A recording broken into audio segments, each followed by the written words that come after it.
गया। आप लोग गलत ट्रेस को लेके आए ना, इसको गलत नहीं ये गलत ट्रेस पे आए ना। कन्हैया साहब तुमने जो आइडियो, मैं कह रहा हूं ना कि देश भर के लोगों को कह दो, एफआईआर करे देश भर के लोग, जो मैं कह रहा हूं कि अगर उनके हकों की लड़ाई नहीं कर रहे हैं आंदोलन के लोग, तो एकदम एफआईआर करने के लिए स्वतंत्र है। हम जेल जाने के लिए भी स्वतंत्र हैं। मैं कह रहा हूं ना, मुझे कोई चिंता नहीं है। हमारे जो साथी हैं वो जेल जाने के लिए तैयार हैं। इतनी जेलें भरेंगे कि शायद जेलें छोटी पड़ जाए, शायद जेलें। सुनिए, अब है 1 मिनट रुकिए, हो गया, आपकी बात बहुत अच्छी हो गई। अब 1 मिनट, अब थोड़ा शांत हो जाइए सारे लोग। मैं जरा कन्हैया जी से 1 on 1 कुछ बातचीत करना चाहता हूं, जरा ध्यान से सुनिए। आप भी सुनिए, मैं आपके ही सवाल को मैं पूछ रहा हूं। कन्हैया जी, अभी राधिका जी ने कहा मेरे चैट बॉक्स में कि अगर कहीं पर फ्रॉड हुआ है, व्हाइट पेपर पे पैसे का कलेक्शन हुआ है, तो 1-2 गलती की वजह से पूरी संस्था को गलत कहना अनुचित है। एकदम सही बात है भाई, हर जगह इतनी बड़ी संस्था हो जाएगी, कहीं कुछ गलती होती है। लेकिन हर जगह, हर ब्रांच में 3 महीने तक व्हाइट पेपर पर पैसा कैश कलेक्ट होता रहा। ये 1-2 लोगों की गलती है क्या? सर, मैं सबका जवाब देने, मैं सभी का जवाब दूंगा, लेकिन 10 मिनट सर चाहिए। सभी का जवाब दूंगा, मैं कल से लेकर आज तक का सारा जवाब दे रहा हूँ। थैंक यू राधिका, आप ही का सवाल पूछ रहा हूं, बोलिए। बोलने दीजिए, थोड़ा धैर्य हो गया, बोलिए कन्हैया जी। मुझे 10 मिनट का टाइम दिया जाए। बच्चा मिश्रा जी कल इंटरव्यू दे रहे थे, कल आपके स्टूडियो में बैठ करके जो कुछ भी खोल रहे थे, पोल खोल रहे थे, मैं उस पर भी चर्चा करना चाहता हूं। पहली बात तो कि बच्चा साहब को, मिश्रा जी को यही पता नहीं है कि सहारा क्रेडिट कोऑपरेटिव की शुरुआत कब हुई, सहारा क्रेडिट की कब सहारा की सोसाइटियों की कंपनी बनी।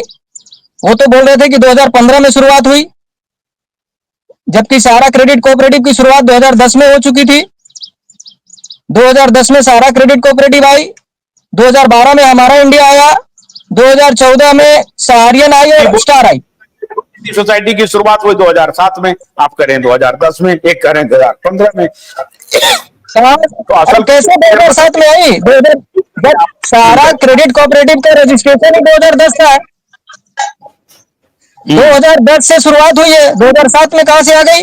जरा दिखाएं 2007 में। वो तो बहुत एविडेंस दिखाते हैं, उनको तो बहुत एविडेंस मिल जाता है। जरा दिखाएं तो 2007 का क्रेडिट कोऑपरेटिव की शुरुआत।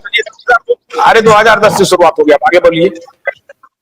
10 में हुआ, 10 में हमारा 2010 से। अरे कन्हैया जी, पहले हमको ये बताइए, 2021 में, 21 की बात मैं कह रहा हूं, 2021 में आप लोग बहुत जो बड़ी बड़ी बात बोल रहे हैं कि हमने बड़ी सफाई से, राष्ट्रभक्ति से काम किया है, ये बताइए कि प्लेन पेपर पर आपने पैसे क्यों उठाए? प्लेन पेपर पर बोलिए। प्लेन पेपर पर आप प्लेन पेपर नहीं उठाए, और देश के सभी ब्रांच में उठे, सभी ब्रांच में उठे। बोलिए, आप बोलिए, जवाब दीजिए। जिस जगह स्टे लगे, सभी ब्रांच में नहीं, जहां पर स्टे लगे हुए हैं वहां पर वो जो बता रहे थे बच्चा मिश्रा जी की प्लेन पेपर पर पैसे उठा गए, वो क्या था? ब्रांच वाइज स्टे है कहीं पर? क्या बात कर रहे हैं आप? नहीं, ब्रांच वाइज मतलब क्या? ये जो 14 स्टेट में काम चालू है वहां की बात नहीं है, वो जहां पर स्टे लगा हुआ है उसकी बात वो कर रहे होंगे। अगर वो ये बोले कि गुजरात में, तो गुजरात में तो ऐसा नहीं है। अगर झारखंड, बिहार, यूपी में अगर ऐसा हुआ है तो वहां पर एक संस्था ने, बच्चा मिश्रा ने काम, मैं उसका नाम भी बता दूंगा कि उन्होंने कितना पैसा लिया, और आज भी उनके ब्रांच में पैसा उठ रहा है। उन्होंने कहा कि आज भी मेरे ब्रांच में 5 से 10 लाख रुपए का कलेक्शन हो रहा है साहब, आज भी, आज के डेट में। कौन सी एरिया में? बुरारी ब्रांच दिल्ली, अब आप मुझसे खुलवा रहे हैं तो लीजिए, खोल ही लीजिए। आप नाम पूछना चाहते हैं क्या? किसका? मैं नहीं लेना चाहता हूं, बेचारे कठिनाई में पड़ जाएंगे साहब, मैं प्रोटेक्ट करना चाहता हूं। नाम नहीं सर, नाम लेकिन अब आपको मैं बता रहा हूं, 2 तरह की बात है वहां पर। ये बृहत्तर मामला है। बुरारी ब्रांच दिल्ली में आज भी कह रहे हैं कि पैसे का कलेक्शन जारी है सर, और व्हाइट पेपर पे पैसे लिए गए हैं सर। बोलिए, व्हाइट पेपर पे। आशुतोष सर, मेरी एक बात सुन लिया जाए। आशुतोष सर, ठीक कहा, अगर ये पीएमएलए का एंट्री हो गया पीएमएलए का एंट्री हो गया ना तो कहीं के नहीं रहेंगे, और ईडी अगर इंटर कर गई तो इतने झोल किए हैं सर आप जवाब सबने तो ले मिलकर। लीजिए सर। हाँ, जवाब सर दीजिए जवाब ना। तो सर आशुतोष सर मेरी एक जवाब बात तो सुन लीजिए लीजिए। सर। एक मिनट रुकिए, कन्हैया बोलिए। आरोप लगा दिए, जवाब सुनिए सर। हाँ सुनिए, सुनाइए दो सुनाइए। तरह से देखिए, स्टे लगने के बाद सहारा इंडिया परिवार में शुरू से ही पैरा बैंकिंग के अंदर दो ऑप्शन हमेशा रहा है। एक है P2P transfer, party to party transfer, और दूसरा है एडवांस सिस्टम कलेक्टर के लिए, जो जो कलेक्शन करते हैं, कलेक्शन जिसको कलेक्टर कहा जाता है, उनका एक स्पेशल एग्रीमेंट बनता है सहारा में, जिन जो कि अपने अपने जवाबदारी पे वो गारंटी लेकर के और वो फंड इकट्ठा करके और वो पेमेंट करते हैं। आप देखे होंगे, मैं बहुत सारे ऐसे एविडेंस दूंगा आपको जिनके ऊपर अगर कोई गलत, अगर वो फंड का मिसयूज करते हैं तो उनके ऊपर रिकवरी भी होगी। भाई दिक्कत है ना कन्हैया, एक मिनट रुकिए ना, आप सवाल का जवाब एक मिनट रुकिए। 2010 में आपने मान लीजिए रियल एस्टेट से आपने पैसे उठाए 22,000 करोड़ रुपए, ठीक है। अगस्त 2012 में, 2 ही साल हुए हैं अभी, अगस्त 2012 में सुप्रीम कोर्ट ने कहा कि 22,000 का इंटरेस्ट के साथ 25,000 करोड़ रुपए के आसपास, 15% इंटरेस्ट के साथ 25,000 करोड़ रुपए होता है। ये 25,000 करोड़ रुपए वापस करें, ठीक है। अभी छोड़ दीजिए क्रेडिट सोसाइटी, ये सोसाइटी, वो सोसाइटी बंद कर दें। पैसा पब्लिक से आया है, पैसा आपके पास, ठीक है। अब 25,000 करोड़ रुपए आपको लौटाने के लिए कहा गया, तो 25,000 करोड़ रुपए आप ही के पास था या आपने मार्केट में छींट दिया पैसे को? ये बता दीजिए खाली, यस या नो। पैसा आपके पास था या पैसा आपने मार्केट में लगा दिया? क्यों आपने, आप जब सहारा श्री जेल में थे उस समय सारे एजेंट बंधु कह रहे हैं कि सर उस समय तो अद्भुत पैसे की हमने एक प्रकार से उगाही की मार्केट से, लोगों ने भर भर के पैसे दिए और उन्होंने कहा कि सोना बेच बेच करके पैसा दिया, क्योंकि उस वक्त यह था कि हमारे मालिक जेल में हैं, उनको जेल से निकालना है, क्योंकि हमको 25,000 करोड़ रुपए जमा करने हैं।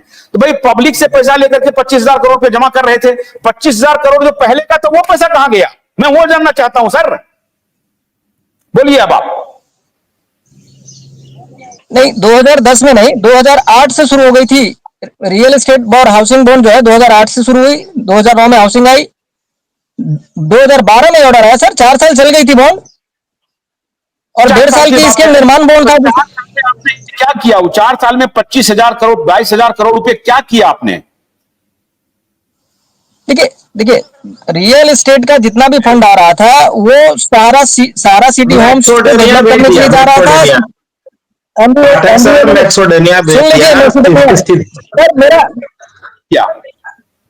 सर मैसेडोनिया का भी सुन लीजिए, मैं बता रहा हूँ कहाँ गया पैसा। अरे आप क्या बताओगे सर सुनना है कि क्यों सुने तुम्हारी बात? तो सारा सिटी आपने कहाँ लगा दिया और उल्टा पैसा पब्लिक से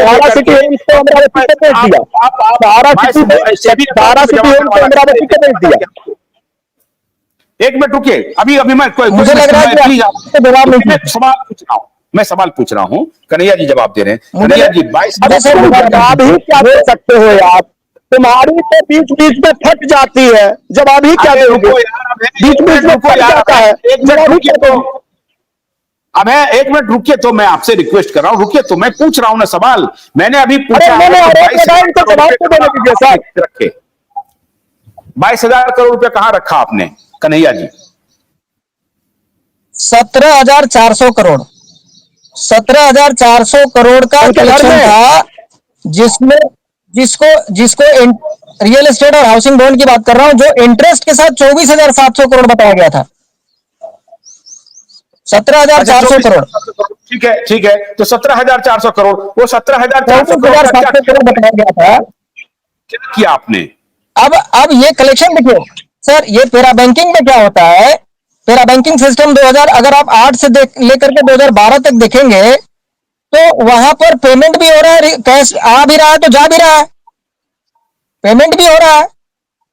तो जो 4 साल तक चल रही, 2012 में जब ऑर्डर आया उस समय तक क्या पेमेंट नहीं किया? 2004 से लेकर के 2024 तक के लोग पैसा मांग रहे हैं, किसको पैसा दे दिया?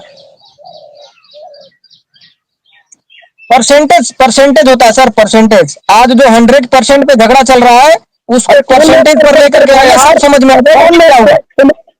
अरे सुन लीजिए, तुम्हारा आप लोगों को सही जानकारी चाहिए नहीं। क्या सुनाने तुम आप लोगों को बस क्या तुम्हारे रीजन नहीं है, कम से कम प्रबंधन तंत्र का था कि वो चुप, उनको डर था। तुम तो 2 मिनट में फट गए, तुम्हारा क्या देखें? भाषा देख लीजिए। अरे जिगरा ले आओ, सुने ना,